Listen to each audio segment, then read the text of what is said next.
കർത്താവിന്റെ പരിശുദ്ധ നാമത്തിന് മഹത്വം ഉണ്ടാകട്ടെ.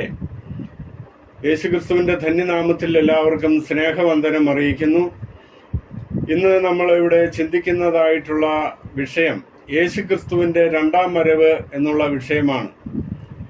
വിശുദ്ധ മത്തായി എഴുതിയ സുവിശേഷം 24-ാം അധ്യായത്തിന്റെ 3-ാമത്തെ വാക്യത്തിൽ നാം കാണുന്നു, അവൻ ഒലിവുമലയിൽ ഇരിക്കുമ്പോൾ ശിഷ്യന്മാർ തനിച്ച് അവന്റെ അടുക്കൽ വന്നു.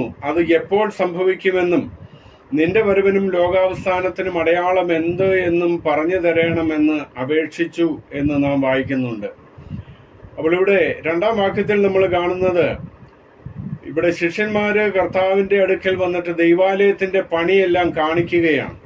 എത്ര നല്ല പണി എന്നൊക്കെ പറഞ്ഞ് അവിടെ കാണിക്കുമ്പോൾ കർത്താവ് പറയുകയാണ്, ഇതെല്ലാം കാണുന്നില്ലയോ? ഇടിഞ്ഞു പോകാതെ കല്ലിന്മേൽ കല്ല് ഇവിടെ ശേഷിക്കയില്ല എന്ന് കർത്താവ് പറയുകയുണ്ടായി. അപ്പോൾ അതിനെക്കുറിച്ചാണ് ശിഷ്യന്മാർ വന്ന് ചോദിക്കുന്നത്. അതെപ്പോൾ സംഭവിക്കും? ഈ കല്ലിന്മേൽ കല്ല് ശേഷിക്കാതെ നശിക്കുന്നത് എപ്പോൾ സംഭവിക്കുമെന്നും നിന്റെ വരവിനും ലോകാവസാനത്തിനും അടയാളം എന്ത് എന്നും പറഞ്ഞു തരണം എന്നാണ് അവർ ചോദിക്കുന്നത്. ഇവിടെ 2 ചോദ്യങ്ങളാണ് ഉള്ളത്.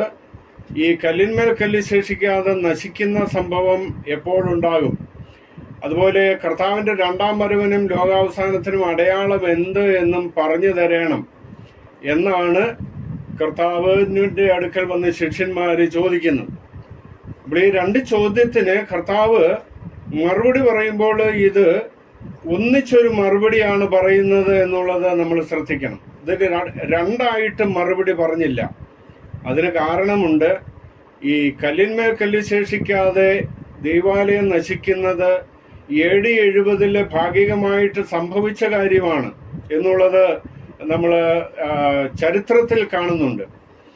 അപ്പൊ ഈ റോമൻ സൈന്യത്തിന്റെ ആക്രമണത്താൽ ഈ അവരുടെ അന്നത്തെ ആ ദൈവാലയത്തെ നശിപ്പിച്ചു കളഞ്ഞു എന്ന് നമ്മൾ കാണുന്നുണ്ട്. എന്നാൽ ആ ദൈവാലയത്തെ നശിപ്പിച്ചു കളഞ്ഞുവെങ്കിലും കല്ലിന്മേൽ കല്ല് ശേഷിക്കാതെ അത് നശിച്ചിട്ടില്ല എന്നുള്ളത് നമ്മൾ ശ്രദ്ധിക്കേണ്ടതാണ്. കാരണം ഈ ദൈവാലയ സമുച്ചയത്തിന്റെ ഭാഗമായിരിക്കുന്ന മതില്, അതിന്റെ പുറമതില്, അതായത് നമ്മളുടെ പുറമതില് നോക്കുമ്പോൾ അത് ഇന്നും കാണുന്നുണ്ട്. അതായത് ടെമ്പിൾ കോംപ്ലക്സിന്റെ പുറമതിലായിരിക്കുന്ന ആ ദൈവാലയത്തിന്റെ മതില്, അത് പടിഞ്ഞാറേ മതിൽ എന്നറിയപ്പെടുന്നു, വെസ്റ്റേൺ വാൾ. ആ വെസ്റ്റേൺ വാള് ഇന്നും നിലനിൽക്കുന്നുണ്ട്, കല്ലിന്മേൽ കല്ല് ശേഷിക്കുന്നുണ്ട് എന്നുള്ളത് നമ്മൾ കാണുന്നു. അപ്പോൾ ആ വചനം പൂർണ്ണമായിട്ട് നിറവേറിയിട്ടില്ല എന്നുള്ളതാണ് അതിൽ നിന്ന് നമ്മൾ മനസ്സിലാക്കുന്നത്. ഇനി ഇത് മാത്രമല്ല, കർത്താവ് ദൈവാലയത്തിന്റെ നാശത്തെക്കുറിച്ച് പറഞ്ഞതുപോലെ വേറൊരു സന്ദർഭത്തിൽ യെരൂശലേം നഗരത്തിന്റെ നാശത്തെക്കുറിച്ച് പറയുകയുണ്ടായി. നമ്മളത് ലൂക്കോസ് 19-ന്റെ 41 മുതലുള്ള വാക്യങ്ങൾ കാണുന്നുണ്ട്. ഒലിവുമലയിൽ നിന്ന് കർത്താവും ശിഷ്യന്മാരും എല്ലാം ഇറങ്ങി വരുമ്പോൾ ദൂരെ നിന്ന് യെരൂശലേം നഗരത്തെ കണ്ടു, അതിനെക്കുറിച്ച് കരഞ്ഞു. ഇന്ന് നിന്റെ സമാധാനത്തിനുള്ളത് നീ മറിഞ്ഞിരുന്നു എങ്കിൽ കൊള്ളായിരുന്നു. എങ്കിലും നിന്റെ കണ്ണിന് അത് മറഞ്ഞിരിക്കുന്നത് കൊണ്ട് നിന്റെ ശത്രുക്കൾ നിനക്ക് ചുറ്റും വാടുകോരി ഇരുപുറത്തു നിന്നും നിന്നെ ഞെരുക്കി നിന്നെയും നിന്നിലുള്ള നിന്റെ മക്കളെയും നിലത്ത് തള്ളിയിട്ടു, നിങ്ങൾ കല്ലിന്മേൽ കല്ല് ശേഷിക്കാത്ത കാലം നിനക്ക് വരുമെന്ന് കർത്താവ് പറഞ്ഞതായിട്ട് നമ്മൾ അവിടെ വായിക്കുന്നുണ്ട്. അപ്പോൾ ഈ ദൈവാലയം മാത്രമല്ല, യെരൂശലേം നഗരം തന്നെ പൂർണ്ണമായിട്ട് നശിപ്പിക്കപ്പെടും എന്നുള്ളത് കർത്താവ് പറയുകയുണ്ടായി. അത് ഇവിടെ ഒലിവുമല പ്രഭാഷണത്തിലല്ല പറഞ്ഞത്, എങ്കിലും ഒലിവുമലയിൽ നിന്ന് ഇറങ്ങി വരുന്ന സമയത്ത് മറ്റൊരു സന്ദർഭത്തിൽ കർത്താവ് പറയുകയുണ്ടായി. അപ്പോൾ ഇത് പൂർണ്ണമായിട്ട് നിറവേറിയിട്ടില്ല. യെരൂശലേമിൽ ഇന്നും അവശേഷിക്കുകയാണ്, യെരൂശലേം നഗരം ഇന്നും അവശേഷിക്കുകയാണ്. അതിന്റെ പണ്ടത്തെ പണികൾ ഇപ്പോഴും പലതും അവശേഷിക്കുന്നുണ്ട്. അതുപോലെ ഈ വിലാപമതിൽ എന്നറിയപ്പെടുന്ന ഈ പടിഞ്ഞാറേ മതിൽ, വെസ്റ്റേൺ വാൾ എന്ന് പറയുന്നത് പഴയ ദൈവാലയ സമുച്ചയത്തിന്റെ ഭാഗമാണ്. അപ്പോൾ അതും കല്ലിന്മേൽ കല്ല് ശേഷിക്കാതെ അവശേഷിക്കുന്നുണ്ട്. പക്ഷെ ഇതെല്ലാം വാസ്തവത്തിൽ ഒരുപോലെ നശിച്ച് കല്ലിന്മേൽ കല്ല് ശേഷിക്കാതെ പോകേണ്ടതാണ്. അതാണ് നമ്മൾ തിരുവെഴുത്തിൽ കാണുന്നത്. കർത്താവ് തന്നെ ഈ 2 കാര്യങ്ങളും പറഞ്ഞതാണ്. അപ്പോൾ അതെപ്പോഴാണ് സംഭവിക്കുന്നത്? കർത്താവിന്റെ രണ്ടാം വരവിനോട് ബന്ധപ്പെട്ടാണ് ഈ കല്ലിന്മേൽ കല്ല് ശേഷിക്കാതെ നശിക്കുന്ന സംഭവം നിറവേറുന്നത്.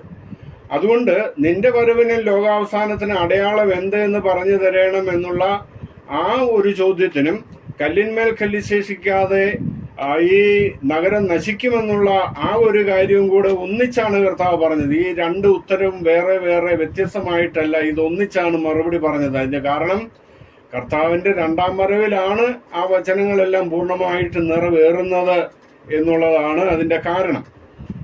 അപ്പോൾ ഇതിന്റെ മറുപടി, ഈ ചോദ്യത്തിന്റെ മറുപടി ഈ മത്തായി 24 മാത്രമല്ല, മർക്കോസ് 13, ലൂക്കോസ് 21 എന്നീ അധ്യായങ്ങളിലും പറഞ്ഞിട്ടുണ്ട്. മർക്കോസ് 13, ലൂക്കോസ് 21 എന്നീ അധ്യായങ്ങളിലും ഇതേ കാര്യം അവരും രേഖപ്പെടുത്തിയിട്ടുണ്ട് എന്നുള്ളത് നമ്മൾ കാണുന്നുണ്ട്.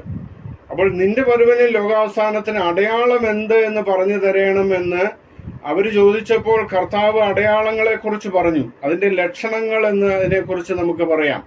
തന്റെ രണ്ടാം വരവിന്റെയും ലോകാവസാനത്തിന്റെയും ലക്ഷണം, അതുപോലെ കല്ലിന്മേൽ കല്ല് ശേഷിക്കാതെ ആ ദൈവാലയ സമുച്ചയവും യെരൂശലേം നഗരവും നശിക്കുന്നതിന്റെ ലക്ഷണങ്ങൾ കർത്താവ് പറയുകയുണ്ടായി.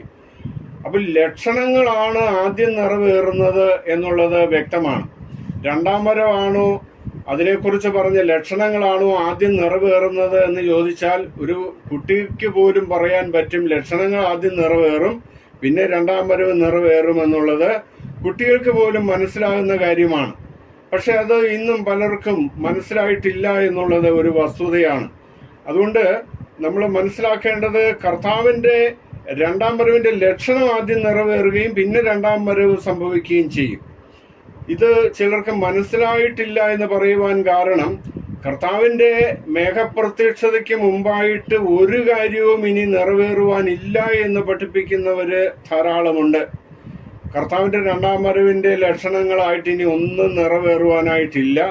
കർത്താവ് ഇന്ന് വന്നേക്കാം, നാളെ വന്നേക്കാം, അടുത്ത വർഷം വന്നേക്കാം, അല്ലെങ്കിൽ എപ്പോഴും ഏത് സമയത്തും വരാമെന്നാണ് അവർ പഠിപ്പിക്കുന്നത്. പക്ഷെ കർത്താവ് എന്താണ് ഇതിനെക്കുറിച്ച് പറഞ്ഞതെന്നുള്ളത് നമ്മൾ ശ്രദ്ധിക്കണം. മത്തായി 24:33 കർത്താവ് എന്ത് പറഞ്ഞിരിക്കുന്നു എന്നുള്ളത് നോക്കുക. മത്തായി 24:33 നമ്മുടെ കർത്താവ് പറഞ്ഞത്, അങ്ങനെ നിങ്ങൾ ഇതൊക്കെയും കാണുമ്പോൾ അവനടുക്കെ വാതിൽക്കൽ തന്നെ ആയിരിക്കുന്നു എന്ന് അറിഞ്ഞുകൊള്ളുവീൻ. അപ്പോൾ ഈ ലക്ഷണങ്ങൾ കാണുമ്പോൾ കർത്താവ് അടുക്കെ വാതിൽക്കൽ തന്നെ ആയിരിക്കുന്നു എന്നുള്ളത് അറിഞ്ഞുകൊള്ളണം. കർത്താവ് വരാറായി എന്നുള്ളത് മനസ്സിലാക്കണം. അതിനാണ് ലക്ഷണങ്ങൾ പറഞ്ഞത്. അപ്പോൾ അതുകൊണ്ട് തീർച്ചയായിട്ടും ഈ കർത്താവ് പറഞ്ഞ ലക്ഷണങ്ങൾ നിറവേറുമ്പോൾ കർത്താവ് വരാറായി എന്നുള്ളത് മനസ്സിലാക്കുവാനായിട്ട് തന്നെയാണ് ഇത് പറഞ്ഞിട്ടുള്ളത്. അപ്പോൾ ഇവിടെ മത്തായി 24, മർക്കോസ് 13, ലൂക്കോസ് 21 എന്നീ അധ്യായങ്ങളിൽ പറഞ്ഞിരിക്കുന്നത് കൂടാതെ മറ്റ് വേദഭാഗങ്ങളിലും കർത്താവിന്റെ രണ്ടാം വരവിനെ കുറിച്ച് എഴുതിയിട്ടുണ്ട്. അപ്പോൾ അതും കൂടെ ഉൾപ്പെടുത്തിക്കൊണ്ടാണ് നമ്മളിവിടെ യേശുക്രിസ്തുവിന്റെ രണ്ടാം വരവിന്റെ ലക്ഷണങ്ങൾ പഠിക്കുന്നത്. ഇവിടെയും നമ്മൾ പല അടയാളങ്ങൾ കാണുന്നുണ്ട്. മറ്റ് പല വേദഭാഗങ്ങളിലും കർത്താവിന്റെ രണ്ടാം വരവിന് മുമ്പായിട്ട് നിറവേറേണ്ടുന്ന ലക്ഷണങ്ങളെ കുറിച്ച് നമ്മൾ വായിക്കുന്നുണ്ട്. അപ്പോൾ കർത്താവിന്റെ രണ്ടാം വരവിന്റെ ലക്ഷണങ്ങൾ ഇവിടെ ഒന്നാമതായിട്ട് ഈ 4-5 വാക്യങ്ങൾ, മത്തായി 24 തന്നെ 4-5 വാക്യങ്ങൾ നോക്കുക. അതിന് യേശു ഉത്തരം പറഞ്ഞത്, ആരും നിങ്ങളെ തെറ്റിക്കാതിരിപ്പാൻ സൂക്ഷിച്ചുകൊള്ളുവീൻ. ഞാൻ ക്രിസ്തു എന്ന് പറഞ്ഞു അനേകർ എൻ്റെ പേർ എടുത്തു വന്ന് പലരെയും തെറ്റിക്കുമെന്നാണ് പറഞ്ഞിരിക്കുന്നത്. അപ്പോൾ അനേകരെ തെറ്റിച്ചു കളയുന്നത് കർത്താവിന്റെ രണ്ടാം വരവിന്റെ ഒരു ലക്ഷണമാണെന്നാണ് ഇവിടെ കർത്താവ് തന്നെ പറഞ്ഞിരിക്കുന്നത്. തെറ്റിച്ചു കളയുക എന്ന് പറയുമ്പോൾ ദൈവത്തിന്റെ വഴിയിൽ നിന്നും വഴിതെറ്റിച്ച് ദൈവവഴിയിൽ നിന്ന് മാറ്റിക്കളയുക, അവിശ്വാസത്തിലേക്ക് പോകുവാനായിട്ട് ഇടയാക്കുക, അങ്ങനെയുള്ള ഒരു ചതിയാണെന്നാണ്. പ്രത്യേകിച്ച് 2 തെസ്സലോനിക്കർ 2-ാം അധ്യായത്തിന്റെ 3-ാമത്തെ വാക്യം നമ്മൾ പരിശോധിക്കുമ്പോൾ അവിടെ ചതിക്കുന്ന കാര്യം പറയുന്നുണ്ട്. 2 തെസ്സലോനിക്കർ 2-ാം അധ്യായം 3-ാം വാക്യം അവിടെ പറയുന്നത്, ആരെങ്കിലും ഏതെങ്കിലും വിധത്തിൽ നിങ്ങളെ ചതിക്കരുത്. അവിടെ പറയുന്ന ഒരു കാര്യം ഇതാണ്, കർത്താവിന്റെ രണ്ടാം വരവിന്റെ ആ കാര്യമാണ് അവിടെ പരാമർശിക്കുന്നത്. നമ്മുടെ കർത്താവിന്റെ പ്രത്യക്ഷതയും അവന്റെ അടുക്കലുള്ള നമ്മുടെ സമാഗമനവും സംബന്ധിച്ച് ഞങ്ങൾ നിങ്ങളോട് അപേക്ഷിക്കുന്നത് എന്ന് പറഞ്ഞുകൊണ്ടാണ് ആ വേദഭാഗം 2-ാം അധ്യായം തുടങ്ങുന്നത്. 2 തെസ്സലോനിക്കർ 2-ാം അധ്യായം.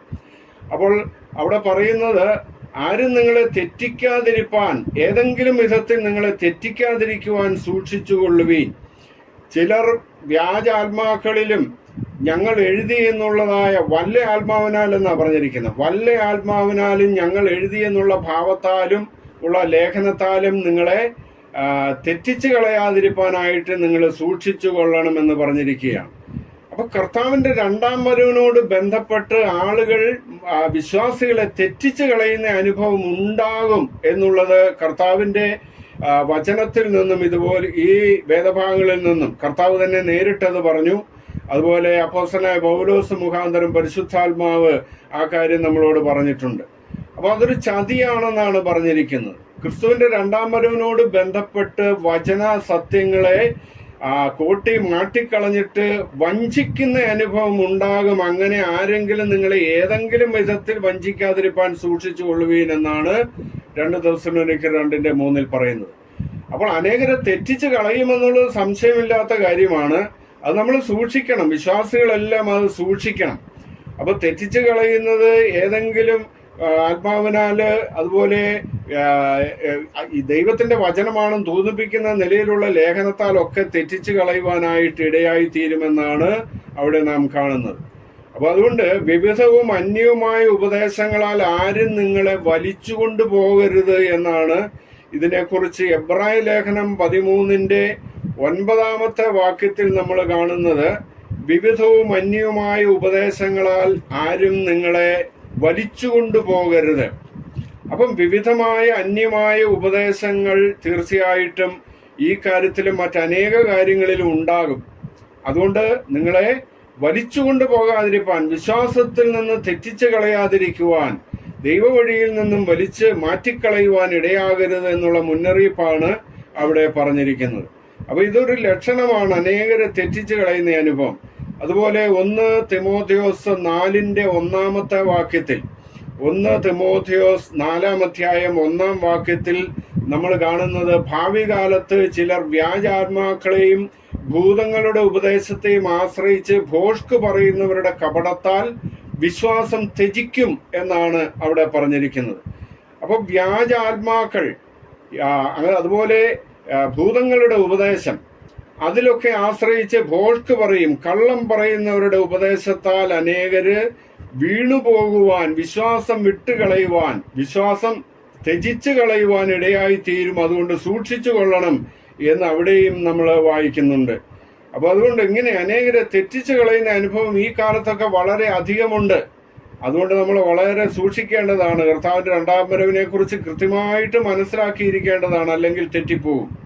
ഇനി 2 പത്രോസ് 2:1-2 വാക്യങ്ങളിൽ നമ്മൾ കാണുന്നത് നമ്മൾ ശ്രദ്ധിക്കേണ്ടതാണ്. 2 പത്രോസ് 2:1-2 വാക്യങ്ങളിൽ പറയുന്നത്, കള്ളപ്രവാചകന്മാരും ജനത്തിന്റെ ഇടയിൽ ഉണ്ടായിരുന്നു, നിങ്ങളുടെ ഇടയിലും ദുരുപദേഷ്ടാക്കന്മാർ ഉണ്ടാകും. അവർ നാശകരമായ മതഭേദങ്ങളെ നുഴയിച്ചു കൊണ്ടുവന്നു തങ്ങളെ വിലയ്ക്ക് വാങ്ങിയ നാഥനെ തള്ളിപ്പറഞ്ഞ് തങ്ങൾക്ക് തന്നെ ശീഘ്രനാശം വരുത്തുമെന്നാണ്. അപ്പൊ തങ്ങളെ വിലയ്ക്ക് വാങ്ങിയ നാഥനെ, കർത്താവിനെ തള്ളിപ്പറയും. വിലയ്ക്ക് വാങ്ങപ്പെട്ടവരുടെ കാര്യമാണ് ഇവിടെ പറഞ്ഞിരിക്കുന്നത്, ശ്രദ്ധിക്കണം. തങ്ങളെ വിലയ്ക്ക് വാങ്ങിയ, അപ്പൊ രക്ഷിക്കപ്പെട്ട ദൈവമക്കൾ തന്നെയാണ്. ദുരുപദേഷ്ടാക്കന്മാര് രക്ഷിക്കപ്പെട്ട ആളുകളിൽ നിന്ന് തന്നെ എഴുന്നേൽക്കും. പണ്ട് യഹൂദന്മാരുടെ ഇടയിൽ, ഇസ്രായേൽ മക്കളുടെ ഇടയിലൊക്കെ കള്ളപ്രവാചകന്മാരുണ്ടായിരുന്നത് പോലെ നിങ്ങളുടെ ഇടയിലും ദുരുപദേഷ്ടാക്കന്മാരുണ്ടാകും. തങ്ങളെ വിലയ്ക്ക് വാങ്ങിയ നാഥനെ തള്ളിപ്പറയും. അപ്പം വിലയ്ക്ക് വാങ്ങപ്പെട്ട അല്ലെങ്കിൽ രക്ഷിക്കപ്പെട്ടതായ ദൈവമക്കൾ തന്നെ വിശ്വാസം വിട്ടുകളഞ്ഞിട്ട് കർത്താവിനെ തള്ളിപ്പറഞ്ഞിട്ട് തങ്ങൾക്ക് തന്നെ ശീഘ്രനാശം വരുത്തും. ഇനി അവര് മാത്രമല്ല നശിക്കുന്നത്, പിന്നെയോ അവരുടെ ദുഷ്കാമ പ്രവൃത്തികളെ പലരും അനുകരിക്കുമെന്നും കൂടെ അവിടെ എഴുതിയിട്ടുണ്ട്. അവരുടെ ദുഷ്കാമ പ്രവൃത്തികൾ, അപ്പോൾ ആ ദുരുപദേശക്കാരുടെ പ്രധാനപ്പെട്ടതായ മ്ലേച്ഛത എന്ന് പറയുന്ന ദുഷ്കാമ പ്രവൃത്തികളാണ്. അത് പലരും അനുകരിക്കുമെന്നാണ്. അങ്ങനെ സത്യമാർഗം ദുഷിക്കപ്പെടുമെന്ന് അവിടെ എഴുതിയിട്ടുണ്ട്. സത്യമാർഗം ദുഷിക്കപ്പെടും. അപ്പൊ യേശുക്രിസ്തുവിന്റെ മാർഗമായ സത്യമാർഗം ദുഷിക്കപ്പെടുവാൻ തക്കവണ്ണം മ്ലേച്ഛകരമായ പ്രവൃത്തികൾ ചെയ്യുന്ന ആളുകൾ രക്ഷിക്കപ്പെട്ടവരുടെ ഇടയിൽ നിന്നുള്ള ദുരുപദേഷ്ടാക്കന്മാർ മൂലം ഉണ്ടാകും. അങ്ങനെ സഭയിലുള്ള അനേകര് വിശ്വാസം വിട്ടുകളയും, വിശ്വാസം ത്യജിക്കും എന്നാണ് അവിടെ നമുക്ക് കാണുവാൻ സാധിക്കുന്നത്. അപ്പോൾ ഈ അനേകരെ അങ്ങനെ തെറ്റിച്ചു കളയുന്നതായിട്ടുള്ള അനുഭവത്തെ നമ്മൾ സൂക്ഷിക്കണം. നമ്മുടെ കർത്താവിന്റെ രണ്ടാം വരവിനെ കുറിച്ച് പറയുമ്പോൾ ആദ്യമേ വിശ്വാസ ത്യാഗം സംഭവിക്കുകയും നാശയോഗ്യന അധർമ്മമൂർത്തിയുമായവൻ വെളിപ്പെടുകയും വേണമെന്ന് 2 തെസ്സലോനിക്കർ 2:3 വാക്യത്തിൽ പറയുന്നുണ്ട്. അപ്പോൾ അനേകര് വിശ്വാസം ത്യജിക്കും, വിശ്വാസം വിട്ടുകളയും. ഈ കാലങ്ങളിലൊക്കെ അനേകരെ നമുക്ക് കാണുന്നുണ്ട്. അവരൊരു പക്ഷേ സഭായോഗങ്ങളിൽ പങ്കെടുക്കുന്നുണ്ടായിരിക്കാം, ദൈവത്തെ ആരാധിക്കുന്ന കൂട്ടത്തിലൊക്കെ അവരുണ്ട്, അവർ ആത്മീയ കാര്യങ്ങളിലെല്ലാം വളരെ ആക്റ്റീവായിരിക്കും. പക്ഷേ അവർ കർത്താവിന്റെ രണ്ടാം വരവിന് വേണ്ടിയുള്ള ഒരുക്കമോ പ്രത്യാശയോ അതിനുവേണ്ടിയുള്ള ജാഗ്രതയോ ഒന്നുമില്ലാതെ ലൗകികരായിട്ട് മാറിയിട്ടുള്ള ധാരാളം പേര് ആത്മീയ രംഗത്തുണ്ട് എന്നുള്ളത് നമ്മൾ ശ്രദ്ധിക്കുക. അതൊക്കെ അവരോട് കൂടുതൽ അടുക്കുമ്പോൾ മാത്രമേ അത് അറിയുവാൻ സാധിക്കുകയുള്ളൂ. പല മറ്റ് സഭകളിലുള്ള വേർപെട്ട സഭകളിലുള്ള ദൈവദാസന്മാരുമായിട്ടൊക്കെ അടുത്ത് ഇടപഴകേണ്ടുന്ന പല കാര്യങ്ങളും മീറ്റിങ്ങും ഒക്കെ എനിക്കുണ്ടായിട്ടുണ്ട്. അപ്പോൾ അവരെല്ലാവരും പറയുന്ന അവരുടെ സഭകളിലുള്ള മൂല്യച്യുതിയാണ്, ധാർമ്മികമായ അധപ്പതനത്തെക്കുറിച്ച്, അവരുടെ മാതൃകയില്ലാത്ത ജീവിതത്തെക്കുറിച്ചൊക്കെ അവർക്കെല്ലാം പറയുവാനായിട്ടുണ്ട്. അപ്പൊ ഇതെല്ലാം കർത്താവിന്റെ രണ്ടാം വരവിന്റെ ഒരു ലക്ഷണമാണ്. അനേകര് വിശ്വാസം ത്യജിക്കുമെന്ന് വ്യക്തമായിട്ട് പറയുന്നു. അത് ദുരുപദേശത്താലാണ്, വിവിധവും അന്യവുമായ ഉപദേശങ്ങളാലാണ് എന്നുള്ളത് നമ്മൾ ശ്രദ്ധിക്കണം. അപ്പൊ കർത്താവിന്റെ രണ്ടാം വരവിനോട് ബന്ധപ്പെട്ട് അനേക ആളുകൾ രക്ഷ നഷ്ടപ്പെടുത്തുന്ന നിലയിലേക്ക് വരും എന്നുള്ളത് നമ്മൾ ഇവിടെ കാണുന്നു. അതൊരു ലക്ഷണമാണ്. ഇനി മറ്റൊരു ലക്ഷണം മത്തായി എഴുതിയ സുവിശേഷം 24-ാം അധ്യായത്തിന്റെ 5, 11, 24 വാക്യങ്ങളിൽ കാണുന്നുണ്ട്. മത്തായി 24-ന്റെ 5, 11, 24 വാക്യങ്ങളിൽ നമ്മൾ കാണുന്നത് കള്ളപ്രവാചകന്മാരും കള്ളക്രിസ്തുക്കളും വന്ന് അനേകരെ തെറ്റിച്ചു കളയുമെന്നാണ്. ഇവിടെ മത്തായി 24-ന്റെ 5-ാം വാക്യം ഞാൻ വായിക്കാം. ഞാൻ ക്രിസ്തു എന്ന് പറഞ്ഞു അനേകർ എൻ്റെ പേരെടുത്തു വന്നു പലരെയും തെറ്റിക്കും എന്നാണ് എഴുതിയിരിക്കുന്നത്. ഇനി 11-ാം വാക്യം നോക്കുക. അവിടെയും നമ്മൾ കാണുന്നത് കള്ളപ്രവാചകന്മാർ പലരും വന്നു അനേകരെ തെറ്റിക്കും. 24-ാമത്തെ വാക്യം കള്ളക്രിസ്തുക്കളും കള്ളപ്രവാചകന്മാരും എഴുന്നേറ്റു കഴിയുമെങ്കിൽ വ്രതന്മാരെയും തെറ്റിപ്പാനായി വലിയ അടയാളങ്ങളും അത്ഭുതങ്ങളും കാണിക്കും. അപ്പൊ കഴിയുമെങ്കിൽ രക്ഷിക്കപ്പെട്ട ദൈവമക്കൾ അല്ലെങ്കിൽ വ്രതന്മാര്, തെരഞ്ഞെടുക്കപ്പെട്ടവര്, ചൂസൺ പീപ്പിൾ, ദൈവത്തിന്റെ തെരഞ്ഞെടുക്കപ്പെട്ടതായിട്ടുള്ള ഭക്തന്മാരെ കൂടെ തെറ്റിച്ച് കളയുവാൻ തക്കവണ്ണമുള്ള വലിയ അത്ഭുതങ്ങളും അടയാളങ്ങളുമാണ് ഭാവി കാലത്ത് സംഭവിക്കുവാൻ പോകുന്നത്. അപ്പൊ കള്ളപ്രവാചകന്മാർ ധാരാളം ഉണ്ടാകും, കള്ളക്രിസ്തുക്കൾ ഉണ്ടാകും. ഞാൻ ക്രിസ്തു ആണെന്ന് പറഞ്ഞുകൊണ്ട് വരുന്ന ധാരാളം പേരുണ്ട്. അതൊക്കെ കഴിഞ്ഞ കാലങ്ങളിലൊക്കെ അവിടെ എവിടെയൊക്കെ ഉണ്ടായിട്ടുണ്ട്. എങ്കിലും ഇനി ആധുനിക കാലത്തിന് ഭാവിയിൽ അത് ധാരാളം പേര് ഞാൻ ക്രിസ്തു ആണ് എന്ന് പറഞ്ഞുകൊണ്ട് വരുമെന്നുള്ളത് സംശയമില്ലാത്ത കാര്യമാണ്. അത് കർത്താവിന്റെ രണ്ടാം വരവിന്റെ ഒരു ലക്ഷണമാണ്. ഇനി മറ്റൊരു ലക്ഷണം യുദ്ധങ്ങളെയും യുദ്ധശ്രുതികളെയും കുറിച്ച് നിങ്ങൾ കേൾക്കുമെന്നാണ് മത്തായി 24-ന്റെ 6, 7 വാക്യങ്ങളിൽ കാണുന്നത്.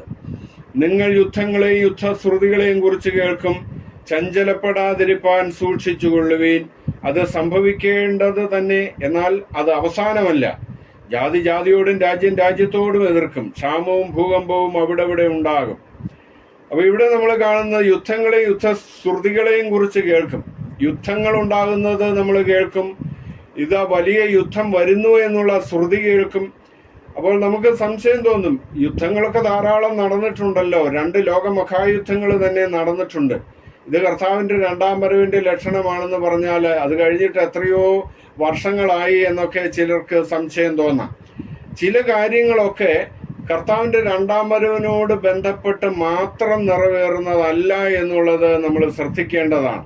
ഇവിടെ യുദ്ധങ്ങള്, യുദ്ധശ്രുതികള്, ഭൂകമ്പം, ക്ഷാമം, മഹാവ്യാധി അങ്ങനെയുള്ളതൊക്കെ പലപ്പോഴും ഈ ഭൂമിയിൽ നടന്നിട്ടുണ്ട്. അത് മുൻപ് നടന്നിട്ടുണ്ട്, പഴയ നിയമകാലത്തും നടന്നിട്ടുണ്ട് എന്നുള്ളത് ശ്രദ്ധിക്കുക.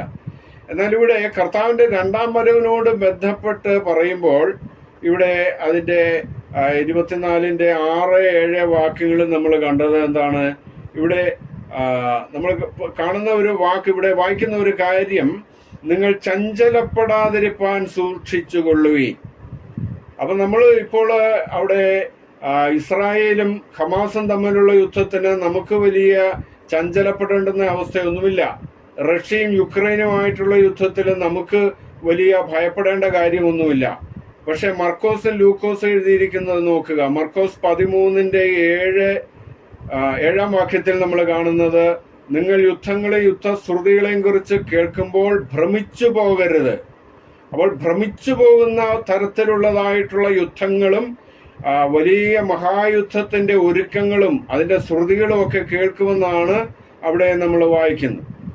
അതുപോലെ ലൂക്കോസ് 21:9 വാക്യം വായിക്കുമ്പോൾ അവിടെ കാണുന്നത് നിങ്ങൾ ഞെട്ടിപ്പോകരുത് എന്നാണ്.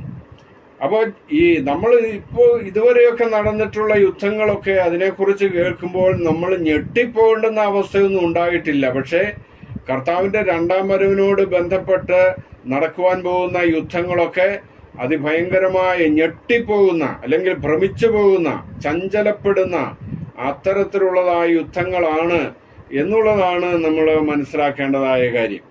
അപ്പൊ അതുകൊണ്ട് ഇവിടെ സാധാരണ ഉണ്ടാകുന്ന യുദ്ധം പോലെയല്ല, വലിയ ഘോര യുദ്ധമാണ് ഇനി വരുവാൻ പോകുന്നത്. ദൈവമക്കൾ തന്നെ. അപ്പോൾ ആരോടാണ് പറഞ്ഞിരിക്കുന്നത്? ഇവിടെ ദൈവമക്കളോട് തന്നെ പറഞ്ഞിരിക്കുകയാണ്, നിങ്ങൾ ഞെട്ടിപ്പോകരുത്. അപ്പൊ അല്ലാത്ത ആളുകൾക്ക് ഇതൊക്കെ വലിയ പരിഭ്രമം ഉണ്ടാക്കുന്ന കാര്യങ്ങളാണ്. ഇപ്പോൾ പാകിസ്ഥാനും ഇന്ത്യയുമായിട്ട് യുദ്ധം വരാൻ പോകുന്നു എന്ന് കേട്ടപ്പോൾ തന്നെ പലർക്കും വലിയ ഭയമുണ്ടാകുന്നത് നമ്മൾ പലരുടെ പ്രതികരണത്തിൽ നിന്ന് അറിയുകയുണ്ടായി. അതൊക്കെ അവിശ്വാസികളുടേതാണ് അത്തരം പ്രതികരണം. എങ്കിലും വലിയ ഒരു ഭയമോ ഞെട്ടിപ്പോകുന്ന അവസ്ഥയൊന്നുമില്ല. പക്ഷെ ഇവിടെ നമ്മൾ കാണുന്നത് ദൈവമക്കൾ പോലും, ദൈവമക്കൾ ഈ ലോകത്തിൽ ആശ്രയം വെച്ചിട്ടുള്ളവരല്ല. ഈ ലോകത്തിൽ ആശ്രയം വെക്കാതെ ഇവിടെ നിന്നും താമസിയാതെ ഞങ്ങൾ പോകേണ്ടുന്ന പരദേശികളാണ്, നിത്യമായ ഭവനം ഇവിടെ അല്ല എന്ന് ചിന്തിച്ച് ജീവിക്കുന്ന ആളുകൾ പോലും ഞെട്ടിപ്പോകുമെന്നുള്ളതാണ് ഇവിടെ നമ്മുടെ കർത്താവ് പറയുന്നതായിട്ടുള്ള കാര്യം. അപ്പൊ അതുകൊണ്ട് ലോകമനുഷ്യരുടെ കാര്യമല്ല, ലോകമനുഷ്യർക്ക് ചെറിയ കാര്യം മതി. അനേക വർഷങ്ങൾക്ക് മുമ്പ് അമേരിക്ക അയച്ചതായിട്ടുള്ള ഒരു ശൂന്യാകാശ വാഹനം സ്കൈലാബ് എന്നായിരുന്നു അതിന്റെ പേര്. സ്കൈലാബ് ഇതാ ഭൂമിയിലേക്ക് വരുന്നു എന്ന് കേട്ടപ്പോൾ ഞങ്ങൾ താമസിച്ചിരുന്ന സ്ഥലത്തിനടുത്തുള്ളതായിട്ടുള്ള അവിശ്വാസികൾക്കെല്ലാം വലിയ ഭയമായിരുന്നു. അത് നമ്മുടെ തലയിലെങ്ങാനും വീഴുമോ എന്നുള്ള ഒരു പേടിയുണ്ട് അവരൊക്കെ സംസാരിക്കുന്നത് കേട്ടു. നിങ്ങൾക്കെന്താ ഒരു പേടിയും ഇല്ലാത്തതെന്ന് ഞങ്ങളോട് ചോദിച്ചു. അപ്പോൾ ഞങ്ങൾ പറഞ്ഞു, ഞങ്ങൾ ദൈവത്തിലാണ് ആശ്രയിക്കുന്നത്, അത് എവിടെ വീഴണമെന്നുള്ളത് ദൈവം തീരുമാനിക്കും. ഇനി നമ്മുടെ തലയിലാ വീഴേണ്ടതെന്ന് ദൈവം തീരുമാനിക്കുന്നെങ്കിൽ ഓക്കെ, അതിന് പേടിയൊന്നുമില്ല. കാരണം ഈ ലോകത്തിലെ ജീവിതത്തിന് വേണ്ടിയല്ല ഞങ്ങൾ കാത്തിരിക്കുന്നത് എന്നുള്ളത് പ്രത്യാശ പങ്കുവെക്കുവാനിടയായി തീർന്നു. അപ്പൊ ഇവിടെ പക്ഷെ ദൈവമക്കൾക്ക് തന്നെ വലിയ പരിഭ്രമം ഉണ്ടാകുന്ന തരത്തിലുള്ള വലിയ യുദ്ധങ്ങളാണ് എന്നുള്ളത് നമ്മളിവിടെ മനസ്സിലാക്കണം. അപ്പൊ അങ്ങനെയുള്ള യുദ്ധങ്ങളാണ് കർത്താവിന്റെ രണ്ടാം വരവിന്റെ ലക്ഷണമായിട്ട് ഇവിടെ പറയുന്നത്. അപ്പൊ ഈ യുദ്ധങ്ങളെ കുറിച്ച് പറയുമ്പോൾ സഖരിയാവ് 12 ഇസ്രായേലിനെതിരെ ചുറ്റുമുള്ള രാജ്യങ്ങളെല്ലാം ചേർന്ന് നടത്തുന്ന ഒരു യുദ്ധത്തെ കുറിച്ച് പറഞ്ഞിട്ടുണ്ട്.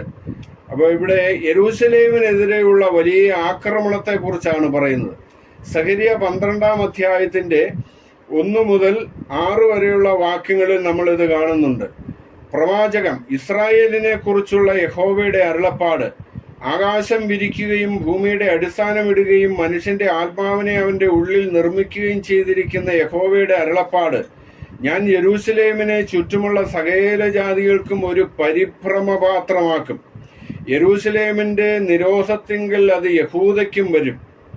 അന്നാളിൽ ഞാൻ യെരൂശലേമിനെ സകല ജാതികൾക്കും ഭാരമുള്ള കല്ലാക്കി വയ്ക്കും. അതിനെ ചുമക്കുന്നവരൊക്കെയും കഠിനമായി മുറിവേൽക്കും. ഭൂമിയിലെ സകല ജാതികളും അതിന് വിരോധമായി കൂടി വരും. അപ്പോൾ ഇവിടെ ഈ യെരൂശലേമിനെതിരെ അല്ലെങ്കിൽ യഹൂദന്മാർക്കെതിരെ, ഇസ്രായേൽ എന്ന രാജ്യത്തിനെതിരെ ഭാവിയിൽ നടക്കാൻ പോകുന്ന ഒരു വലിയ യുദ്ധത്തെക്കുറിച്ചാണ് ഈ വേദഭാഗം നമ്മെ പഠിപ്പിക്കുന്നത്. അപ്പോൾ ഇവിടെ യെരൂശലേമിനെ ഒരു ഭാരമുള്ള കല്ലാക്കി വെക്കും. അതിനെ ചുമക്കുന്നവരൊക്കെയും, ഇംഗ്ലീഷിൽ അത് കാണുന്നത് അതിനെ ചുമന്ന് മാറ്റുവാൻ ശ്രമിക്കുന്നവര്, അതിനെ സ്വസ്ഥാനത്ത് നിന്ന് മാറ്റുവാൻ ശ്രമിക്കുന്നവർക്കൊക്കെയും കഠിനമായ മുറിവേൽക്കുമെന്നാണ് നമ്മൾ കാണുന്നത്. യെരൂശലേമിനെതിരെ ഹമാസ് നടത്തിയ ആക്രമണത്തിൽ അവർക്കേറ്റതായിട്ടുള്ള മുറിവ് ഒക്കെ നമ്മൾ കണ്ടു. പക്ഷെ ഒരു ദുഃഖകരമായ വസ്തുത, നിരപരാധികളായ ധാരാളം പേര് ഇതിന്റെ ഇരയായിത്തീരുന്നു. അവരെല്ലാം ഈ ശിക്ഷ അനുഭവിക്കുന്നു, അല്ലെങ്കിൽ ഈ യുദ്ധത്തിന്റെ കെടുതികൾ അവരെല്ലാം അനുഭവിക്കുന്നു, അനേകര് മരിക്കുന്നു, കുട്ടികൾ പോലും ധാരാളം പേര് കൊല്ലപ്പെടുന്നു എന്നുള്ള ഒരു ദുഃഖകരമായ കാര്യമാണ്. അങ്ങനെ ഒരു ദുഃഖകരമായ കാര്യമാണെങ്കിലും യെരൂശലേമിനെതിരെ യുദ്ധത്തിന് വരുന്ന സകല ജാതികളെയും ദൈവം അവർക്ക് സംരക്ഷണം കൊടുക്കുന്നതിനാൽ ഇസ്രായേൽ ജയിക്കുമെന്നാണ് ഈ വേദഭാഗം നമ്മെ പഠിപ്പിക്കുന്നത്. അപ്പോൾ ഇവിടെ നമ്മൾ കാണുന്നത് അതിനെ ചുമന്നു മാറ്റുവാൻ ശ്രമിക്കുന്ന സകല ജാതികൾക്കും അത് കഠിനമായി മുറിവേൽക്കുവാൻ ഇടയായിത്തീരുന്ന ഒരവസ്ഥയാണ്. പരിഭ്രമപാത്രമാക്കുമെന്നാണ്. യെരൂശലേമിനെതിരെ വരുന്നതായിട്ടുള്ള ആളുകൾക്കെല്ലാം വലിയ പരിഭ്രമം ഉണ്ടാകും. അതിനെ ചുമക്കുന്നവരൊക്കെയും കഠിനമായി മുറിവേൽക്കും. ഭൂമിയിലെ സകല ജാതികളും അതിന് വിരോധമായി കൂടി വരും. ഭൂമിയിലെ സകല നേഷൻസും അല്ലെങ്കിൽ ജനതകള്, രാജ്യങ്ങള് അതിനെതിരായിട്ട് കൂടി വരുന്ന യുദ്ധവും ഭാവിയിൽ ഉണ്ടാകും. അത് സഖരിയ 14 അതിന്റെ വിശദീകരണം നമ്മൾ വായിക്കുന്നുണ്ട്. അപ്പോൾ ഇവിടെ തുറന്നു പറഞ്ഞിരിക്കുന്നത് നോക്കുക, അതിന്റെ 4-ാം വാക്യം, സഖരിയാവ് 12-ന്റെ 4-ാമത്തെ വാക്യം നോക്കുക. അന്നാളിൽ ഞാൻ ഏത് കുതിരയെയും സ്തംഭനം കൊണ്ടും പുറത്തു കയറിയവരെ ഭ്രാന്ത് കൊണ്ടും ബാധിക്കും. യഹൂദാ ഗൃഹത്തിന്മേൽ ഞാൻ കണ്ണു തുറക്കുകയും ജാതികളുടെ ഏത് കുതിരയെയും അന്ധത പിടിപ്പിക്കുകയും ചെയ്യുമെന്ന് യഹോവയുടെ അരുളപ്പാട്. ഇവിടെ കുതിര എന്നുള്ള ഒരു പ്രയോഗം ആധുനിക യുദ്ധത്തെക്കുറിച്ചല്ല എന്നുള്ള തെറ്റിദ്ധാരണ നമുക്ക് ഉണ്ടാക്കിയേക്കാം. വാസ്തവത്തിൽ ബൈബിളിലെ അനേകമായ വാക്യങ്ങളിൽ ഈ കുതിരപ്പട എന്നുള്ള, വെളിപ്പാടിലും അങ്ങനെ തന്നെ പറഞ്ഞിട്ടുണ്ട്. കുതിരപ്പടയുടെ സംഖ്യ 10,000, 20,000 എന്നൊക്കെ നമ്മൾ കാണുന്നുണ്ട്. ഇവിടെ നമ്മൾ മനസ്സിലാക്കേണ്ടത് ഇന്നത്തെ ആധുനിക യുദ്ധോപകരണങ്ങള് അല്ലെങ്കിൽ ഈ വാഹനങ്ങളുടെ എൻജിൻ അങ്ങനെയുള്ളതിന്റെ എല്ലാം പവർ അളക്കുന്നത് ഹോഴ്സ് പവർ എന്നുള്ള നിലയിലാണ്, കുതിരശക്തി എന്നുള്ള നിലയിലാണ് അളക്കുന്നത്. അതുകൊണ്ട് ഇത് പ്രതീകാത്മകമായിട്ടുള്ള ഒരു രീതിയാണ് ഇവിടെ കാണുന്നത്. ഇവിടെ ആധുനിക യുദ്ധോപകരണങ്ങൾ ഉപയോഗിച്ചുകൊണ്ട് നടക്കുന്നതായിട്ടുള്ള യുദ്ധം തന്നെയാണ്. അതിന്റെ അനന്തരഫലം ഇവിടെ പറഞ്ഞിരിക്കുന്നത് വായിക്കുമ്പോൾ അത് മനസ്സിലാകുന്നുണ്ട്. അപ്പോൾ ഇവിടെ ഇവർക്കെതിരെ വരുന്നതായിട്ടുള്ള ഏത് ആയുധവും ഫലിക്കാതെ പോകുമെന്നാണ്. അതിനെ നിയന്ത്രിക്കുന്ന ആ വാഹനങ്ങളെ, അതിന്റെ ആ യുദ്ധോപകരണങ്ങളെ നിയന്ത്രിക്കുന്നവർക്കെല്ലാം മാനസികമായി വിഭ്രാന്തി ഉണ്ടായിട്ട് അതെല്ലാം ഫലവത്താകാതെ അവര് നശിച്ചു പോകുവാനിടയായി തീരുമെന്നാണ് കാണുന്നത്. ഇവിടെ ദൈവം എന്ത് ചെയ്യുന്നു? യഹൂദാ ഗൃഹത്തിന്മേൽ ഞാൻ കണ്ണു തുറക്കുകയും ജാതികളുടെ ഏത് കുതിരയെയും അന്ധത പിടിപ്പിക്കുകയും ചെയ്യുമെന്ന് യഹോവയുടെ അരുളപ്പാട്. അപ്പോൾ ഈ രാജ്യങ്ങളുടെ ഏത് സൈനിക ആയുധങ്ങളെയും വഴിതെറ്റിച്ച് കളയുന്ന, അതിനെ അന്ധത പിടിച്ചാൽ ഏത് രീതിയിലാണോ അതുപോലെ ലക്ഷ്യത്തിലെത്താതെ, ലക്ഷ്യം പ്രാപിക്കാതെ അത് തകർന്നു പോകുമല്ലേ, നശിച്ചു പോകുമെന്നുള്ളതാണ് കാണുന്നത്. അതിന് കാരണം എന്താണ്? യഹൂദാ ഗൃഹത്തിന്മേൽ ദൈവം കണ്ണു തുറക്കുന്നു എന്നുള്ളതാണ്. നമ്മൾ മനസ്സിലാക്കണം, ഈ യഹൂദാ ഗൃഹം അല്ലെങ്കിൽ യഹൂദന്മാരെന്ന് പറയുന്നതായിട്ടുള്ള ആളുകളിൽ ഭൂരിപക്ഷവും അവിശ്വാസികളും അനേകരും നിരീശ്വരവാദികളും ഒക്കെ ഉണ്ട്. പക്ഷെ അവരുടെ ഇടയിൽ നിന്ന് ധാരാളം പേര് ഇനിയും രക്ഷിക്കപ്പെടുവാനുണ്ട് എന്ന് തിരുവചനം നമ്മെ പഠിപ്പിക്കുന്നുണ്ട്.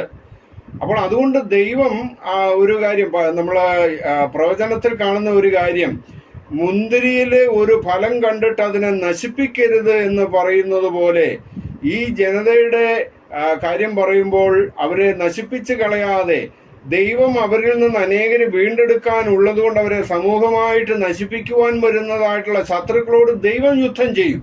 അതാണ് ഇവിടെ നാം കാണുന്നത്. അവരെല്ലാവരും നല്ലവരായതുകൊണ്ടല്ല, പിന്നെയോ അവരിൽ അനേകരിനിയും ദൈവമക്കളാകുവാനുണ്ട്. ദൈവം അവരിൽ നിന്ന് അനേകരെ വീണ്ടെടുക്കുവാനുണ്ട്. അതുകൊണ്ട് അവരെ അപ്പാടെ നശിപ്പിച്ചു കളയുവാനായിട്ട് ദൈവം സമ്മതിക്കുകയില്ല. യഹൂദാ ഗൃഹത്തിന്മേൽ ദൈവം കണ്ണു തുറക്കും. കണ്ണു തുറന്നിട്ട് ആ ശത്രുക്കൾക്കെതിരെ ദൈവം യുദ്ധം ചെയ്യും. ഇവിടെ 5-ാം വാക്യത്തിൽ പറയുന്നു, അപ്പോൾ യഹൂദ മേധാവികൾ യെരൂശലേം നിവാസികൾ അവരുടെ ദൈവമായ സൈന്യങ്ങളിലെ യഹോവ നിമിത്തം നമുക്ക് ബലമായിരിക്കുന്നു എന്ന് ഹൃദയത്തിൽ പറയും. അപ്പോൾ യെരൂശലേം നിവാസികൾ അവരുടെ ദൈവമായ യഹോവ നിമിത്തം നമുക്ക് ബലമാകുന്നു, അതുകൊണ്ട് നമുക്ക് ദൈവമാണ് വിജയം തന്നത് എന്നുള്ളത് അവര് മനസ്സിലാക്കും. അവരുടെ ദൈവമായ യഹോവയാണ് അവരെ രക്ഷിച്ചതെന്ന് തിരിച്ചറിയും. തുടർന്ന് 6-ാം വാക്യം വായിക്കുക. അന്നാളിൽ ഞാൻ യഹൂദ മേധാവികളെ വിറകിന്റെ ഇടയിൽ തീച്ചട്ടി പോലെയും കറ്റയുടെ ഇടയിൽ തീപ്പന്തം പോലെയും ആക്കും. അവർ വലത്തുഭാഗത്തും ഇടത്തുഭാഗത്തും ചുറ്റുമുള്ള സകല ജാതികളെയും തിന്നുകളയും. അപ്പൊ അതുകൊണ്ട് ഇവിടെ ഈ ഇടത്തു വലത്തും ഉള്ളതായിട്ടുള്ള ചുറ്റിലുമുള്ളതായിട്ടുള്ള ജനതകളെയെല്ലാം തിന്നുകളയുമെന്നാണ് പറഞ്ഞിരിക്കുന്നത്. 1967 ഇതുപോലെ ചുറ്റുമുള്ള ചില രാജ്യങ്ങൾ ചേർന്ന് യഹൂദന്മാർക്കെതിരെ യുദ്ധത്തിന് വന്നായിരുന്നു. അത് എൻ്റെ പ്രായമുള്ളവർക്കൊക്കെ അറിയാം. എൻ്റെ ചെറുപ്പകാലത്ത് ഞാൻ ഓർക്കുന്നുണ്ട്, പേപ്പറിൽ ആ ന്യൂസൊക്കെ വായിച്ചത് ഞാൻ ഓർക്കുന്നുണ്ട്. 6 ദിവസത്തെ യുദ്ധം മാത്രമേ നടന്നുള്ളൂ. സിറിയ, ഈജിപ്റ്റ്, ജോർദാൻ എന്നിങ്ങനെ അവരുടെ ചുറ്റിലുമുള്ളതായ രാജ്യങ്ങൾ ചേർന്ന് ഒരു യുദ്ധത്തിന് വന്നത് ഞാൻ ഇപ്പോഴും ഓർക്കുന്നുണ്ട്.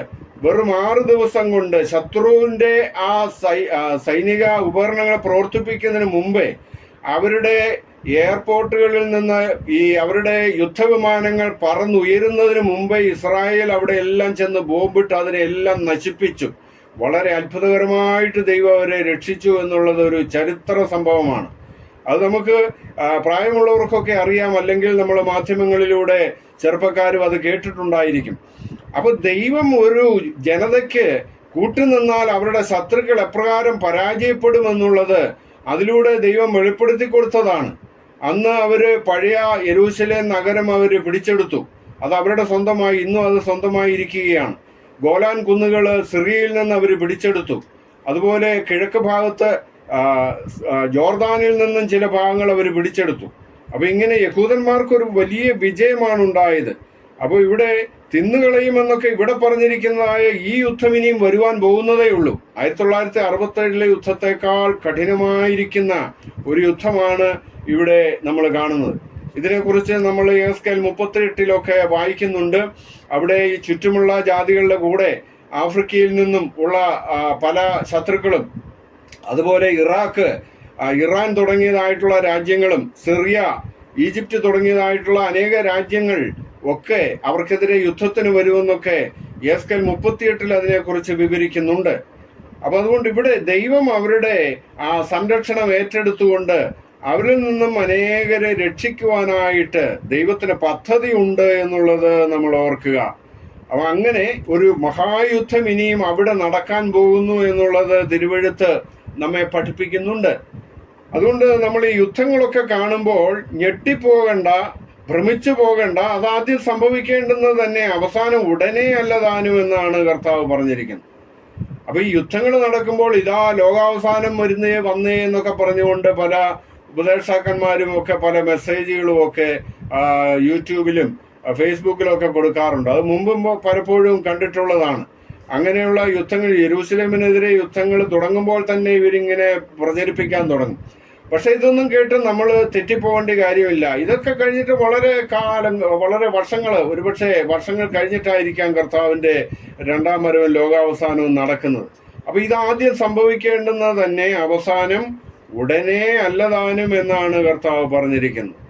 എങ്കിലും ഈ യുദ്ധങ്ങൾ വരുമ്പോൾ അത് കർത്താവിന്റെ രണ്ടാം വരവിന്റെ ലക്ഷണങ്ങളാണ്. പ്രത്യേകിച്ച് ചഞ്ചലപ്പെടുന്ന, ഭ്രമിച്ചു പോകുന്ന, ദൈവമക്കൾ പോലും ഞെട്ടിപ്പോകുന്ന യുദ്ധങ്ങൾ ഇനി വരുവാനിരിക്കുന്നു എന്നുള്ളത് കർത്താവിന്റെ രണ്ടാം വരവിന്റെ ലക്ഷണമാണ്. അത് സംഭവിക്കുമ്പോൾ നമ്മൾ ആരും ഞെട്ടിപ്പോകരുത്. ഇതൊക്കെ സംഭവിച്ചാലും ലോകാവസാനം പിന്നെയും കുറച്ചുകൂടെ കഴിഞ്ഞിട്ടേ ഉള്ളൂ എന്നുള്ളതാണ് നമ്മളിവിടെ മനസ്സിലാക്കേണ്ടതായ കാര്യം.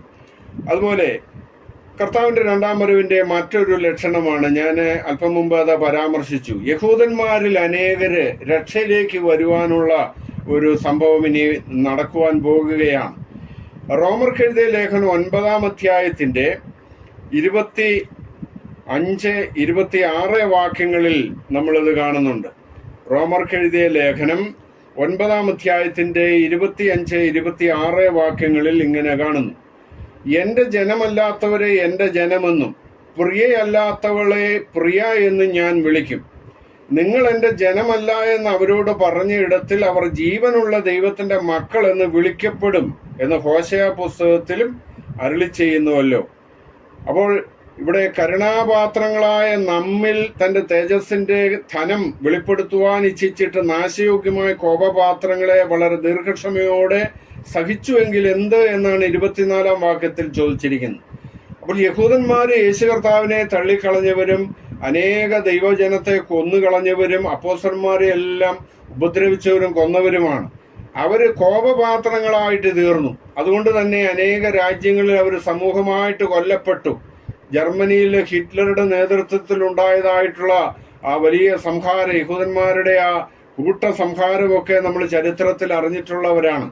അപ്പൊ അങ്ങനെ കോപപാത്രങ്ങളായിരുന്നു. പക്ഷേ അവര് വീണ്ടും ജനമല്ലാത്തവരെ എൻ്റെ ജനമെന്നും പ്രിയയല്ലാത്തവളെ പ്രിയ എന്ന് ഞാൻ വിളിക്കും എന്നാണ് ഇവിടെ പ്രവചനത്തിൽ പറഞ്ഞിരിക്കുന്നത്.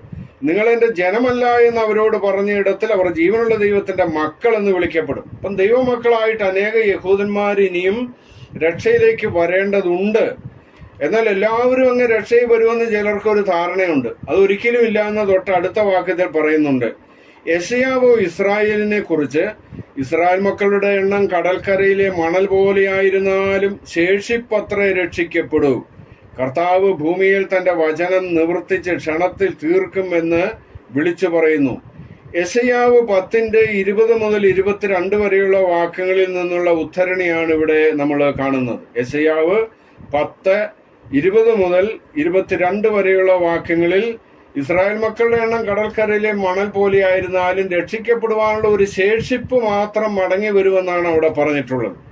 അതുകൊണ്ട് ഇസ്രായേൽ അനേകരുണ്ട്, ആയിരക്കണക്കിന് ലക്ഷക്കണക്കിനുണ്ട്. പക്ഷേ ഒരു ശേഷിപ്പ് മാത്രമേ രക്ഷിക്കപ്പെടുകയുള്ളൂ എന്നുള്ളത് വ്യക്തമായിട്ട് ഇവിടെ പറഞ്ഞിരിക്കുന്ന കാര്യമാണ്. അതുകൊണ്ട് നമ്മൾ അത് തിരിച്ചറിയണം.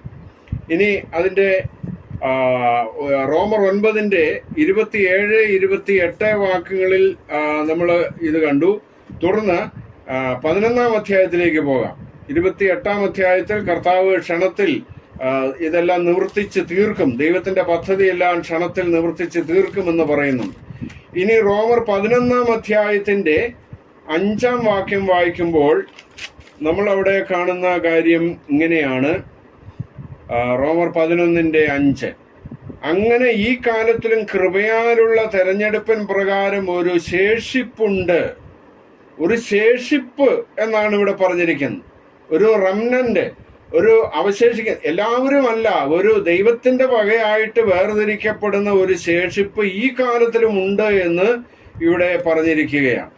തീർച്ചയായിട്ടും അങ്ങനെയുള്ള ആളുകളെ എവിടേക്കാണ് ചേർക്കുന്നത് എന്നുള്ളതും തിരുവഴുത്തിൽ ഇവിടെ പറയുന്നുണ്ട്. റോമർ 11:23-24 വാക്യങ്ങളിൽ അതിനെക്കുറിച്ച് പറയുന്നത്, അവിശ്വാസത്തിൽ നിലനിൽക്കാതിരുന്നാൽ അവരെയും കൂടെ ഒട്ടിക്കും, അവരെ വീണ്ടും ഒട്ടിക്കുവാൻ ദൈവം ശക്തനല്ലോ.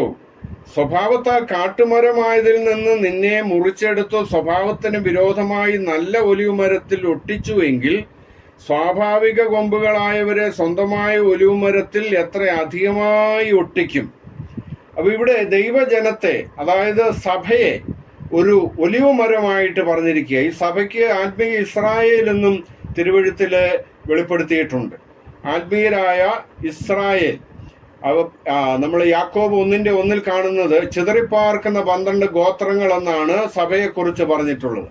അപ്പൊ ആത്മിക ഇസ്രായേലാണ്. കാരണം ജഡിക ഇസ്രായേൽ എല്ലാം രക്ഷിക്കപ്പെടുകയില്ല. ആത്മിക ഇസ്രായേൽ ആയിരുന്നു ആദ്യം ഈ ഭൂമിയിൽ സഭയിലുണ്ടായിരുന്ന ആളുകൾ. അവരിൽ അനേകർ അവിശ്വാസത്താൽ വീണുപോയി. അവിശ്വാസത്താൽ വീണുപോയവര് ഈ ഒലിവുമരത്തിന്റെ ചില ഒടിഞ്ഞുപോയ കൊമ്പുകളായിട്ടാണ് ഇവിടെ പ്രതീകാത്മകമായിട്ട് പറഞ്ഞിരിക്കുന്നത്. ആ ഒടിഞ്ഞുപോയ കൊമ്പുകളെ അവിശ്വാസത്താൽ അവ ഒടിഞ്ഞുപോയി എന്നാണ് 20-ാം വാക്യത്തിൽ പറയുന്നത്. അങ്ങനെ ഒലിവുമരത്തിന്റെ കൊമ്പുകൾ ചിലത് ഒടിഞ്ഞുപോയി എങ്കിലും കാട്ടൊലിവായിരിക്കുന്ന ജാതികളെ, അതായത് യഹൂദന്മാരല്ലാത്തവരെല്ലാം അന്യജാതികളായിട്ടാണ് തിരുവഴുത്തിൽ കാണുന്നത്. അപ്പൊ നമ്മൾ ഉൾപ്പെടെയുള്ളതായിട്ടുള്ള ജാതികളെല്ലാം കാട്ടൊലിവാണ്. കാട്ടൊലിവിന്റെ കൊമ്പുകളെ എടുത്ത് നല്ല ഒലിവുമരത്തിൽ ഒട്ടിച്ചു ചേർത്തു എന്നാണ് ഇവിടെ പറയുന്നത്. ഇപ്പൊ ജാതികളിൽ നിന്നുള്ള അനേകരെ നല്ല ഒലിവുമരത്തിന്റെ ആ വേരിനെ പങ്കാളികളാക്കി തീർത്തുവെങ്കിൽ സ്വാഭാവിക കൊമ്പുകളെ എത്ര അധികമായിട്ട് ഒട്ടിക്കുമെന്നാണ് പറഞ്ഞിരിക്കുന്നത്. അതായത് യഹൂദന്മാരെ ആ ഒരു ഒലിവുമരത്തോട് എത്ര അധികമായി ഒട്ടിക്കും. ജാതികളെ എല്ലാം ഒട്ടിച്ച് തീരുന്നതായിട്ടുള്ള സമയം എപ്പോഴാണോ ആ സമയമാകുമ്പോൾ യഹൂദന്മാരിൽ നിന്നും രക്ഷിക്കപ്പെടുവാനുള്ള എല്ലാ കൊമ്പുകളും ആ ഒലിവുമരത്തോട് ചേർത്ത് ഒട്ടിക്കപ്പെട്ടിരിക്കും എന്നാണ് ഇവിടെ പറയുന്നത്. ജാതികളുടെ പൂർണ്ണസംഖ്യ ചേരുവോളം ഇസ്രായേലിന് അംശമായി കാഠിന്യം ഭവിച്ചിരിക്കുന്നു. ഇങ്ങനെ ഇസ്രായേൽ മുഴുവനും രക്ഷിക്കപ്പെടുമെന്ന് അതിന്റെ 26-ാമത്തെ വാക്യത്തിൽ നമ്മൾ കാണുന്നുണ്ട്. 26-ാം വാക്യം. അപ്പൊ ജാതികളുടെ പൂർണ്ണസംഖ്യ സഭയിൽ ചേരുന്നത് വരെ ഈ ആത്മീയ ഇസ്രായേൽ എന്ന ഒലിവുമരം പൂർണ്ണമായിട്ടില്ല. അത് ഭാഗികമായിട്ട് അത് കാഠിന്യം ഭവിച്ചിരിക്കുകയാണ്. ഇങ്ങനെ ഇസ്രായേൽ മുഴുവൻ രക്ഷിക്കപ്പെടുമെന്ന് പറയുമ്പോൾ ഈ ജഡിക ഇസ്രായേൽ മുഴുവൻ രക്ഷിക്കപ്പെടുമെന്ന് അനേകർ തെറ്റിദ്ധരിച്ചിട്ടുണ്ട്. അങ്ങനെയല്ല. നമ്മൾ നേരത്തെ കണ്ടു, ആ ഇസ്രായേലിന്റെ എണ്ണം, ജഡിക ഇസ്രായേലിന്റെ എണ്ണം അനേക ആയിരങ്ങളാണെങ്കിലും കടൽക്കരയിലെ മണൽ പോലെ ആയിരുന്നാലും ശേഷിപ്പ് മാത്രമേ രക്ഷിക്കപ്പെടുള്ളൂ. അപ്പൊ ഈ ശേഷിപ്പിന്റെ കാര്യമാണ് ഇവിടെ ദൈവവചനം പറയുന്നത്. ഇങ്ങനെ ഇസ്രായേൽ മുഴുവൻ രക്ഷിക്കപ്പെടുന്ന ശേഷിപ്പ് മുഴുവൻ രക്ഷിക്കപ്പെടുമെന്നാണ് അതിന്റെ അർത്ഥം. അപ്പൊ അതുകൊണ്ട് ഇവിടെ ജാതികളുടെ പൂർണ്ണസംഖ്യ ചേരുന്നത് വരെയും ഈ ഇസ്രായേല് പൂർണ്ണമായിട്ട്, ഈ മരം പൂർണ്ണമായിട്ടുള്ള രൂപം പ്രാപിച്ചിട്ടില്ല. അതിൽ ഒട്ടിച്ചു ചേർക്കപ്പെടുവാനുള്ള ആ ജാതികൾ അനേകരും എവിടെ നിൽക്കുകയാണ്? കാട്ടൊലിവിൽ നിൽക്കുകയാണ്. ആ കാട്ടൊലിവിൽ നിന്ന് അനേകര് നല്ല മരത്തിൽ ഒട്ടിച്ചു ചേർക്കപ്പെടേണ്ടതുണ്ട്. അതുപോലെ ഒടിഞ്ഞുപോയ കൊമ്പുകളായ യഹൂദന്മാരെ കൂടെ ഈ ഒലിവുമരത്തിൽ ഒട്ടിച്ചു ചേർക്കപ്പെടേണ്ടതുണ്ട്. അങ്ങനെ ഒട്ടിച്ചു ചേർക്കപ്പെട്ടിട്ട് എല്ലാവരും ഈ സഭയിലായി കഴിയുമ്പോൾ തീർച്ചയായിട്ടും സഭ പൂർണ്ണമാകും, ആ ഒലിവുമരം പൂർണ്ണമാകും. അങ്ങനെ ആത്മീയ ഇസ്രായേൽ മുഴുവൻ രക്ഷിക്കപ്പെടുമെന്നാണ് ഇവിടെ പറഞ്ഞിരിക്കുന്നത്. അപ്പൊ അതിനെ തെറ്റിദ്ധരിച്ച് പോകരുത്. ഇവിടെ ആത്മീയ ഇസ്രായേലാണ് രക്ഷിക്കപ്പെടുന്നത് എന്നുള്ളത് നമ്മൾ മനസ്സിലാക്കണം. ഇനി ഇവര് എങ്ങനെയാണ് എങ്ങോട്ടാണ് ചേർക്കപ്പെടുന്നത്? ഇവർ സഭയിലേക്കാണ് ചേർക്കപ്പെടുന്നത് എന്നുള്ളതാണ് നമ്മൾ ശ്രദ്ധിക്കേണ്ട കാര്യം. ഈ സഭ അല്ലെങ്കിൽ സുവിശേഷം എന്നുള്ളത് ലോകാവസാനത്തോളം കർത്താവ് ഏൽപ്പിച്ചു നൽകിയതായിട്ടുള്ള ശുശ്രൂഷയാണ് സുവിശേഷീകരണം. നിങ്ങൾ പിതാവിന്റെയും പുത്രന്റെയും പരിശുദ്ധാത്മാവിന്റെ നാമത്തിൽ സ്നാനം കഴിപ്പിച്ച് ശിഷ്യരാക്കുക എന്ന് പറഞ്ഞതിന് ശേഷം ഞാനോ ലോകാവസാനത്തോളം എല്ലാ നാളും നിങ്ങളോടുകൂടെ ഉണ്ട് എന്നാണ് കർത്താവ് പറഞ്ഞത്. അപ്പോൾ കർത്താവ് ഇത് ലോകാവസാനം വരെ ഈ പ്രക്രിയ തുടരേണ്ടതാണ്. അപ്പൊ അതിൽ യഹൂദന്മാരുണ്ട്. സകല ജനതകളോട്, ഓൾ ദ നേഷൻസ് എന്നാണ്, സകല ജനതകളോട്. യഹൂദന്മാരും ഒരു ജനതയാണ്. അവരോടും ഈ സുവിശേഷം അറിയിക്കണം. അവർക്കും സുവിശേഷത്താൽ മാത്രമാണ് രക്ഷ. അവർ സുവിശേഷം കേട്ട് ഭാവി കാലത്ത് ജനമല്ലാതിരുന്ന അനേകരും ദൈവത്തിന്റെ ജനമായിട്ട്, മക്കളായിട്ട് തീരും. അവർ സഭയോട് ചേർക്കപ്പെടും. സഭയുടെ ആ പൂർണ്ണസംഖ്യ ആയി കഴിയുമ്പോൾ എന്താണ് സംഭവിക്കുന്നത്? അവരുടെ അംഗീകരണം മരിച്ചവരുടെ ഉയർപ്പെന്നല്ലാതെ എന്താകുമെന്നാണ് റോമർ 11:15 ഇവിടെ പറയുന്നത്.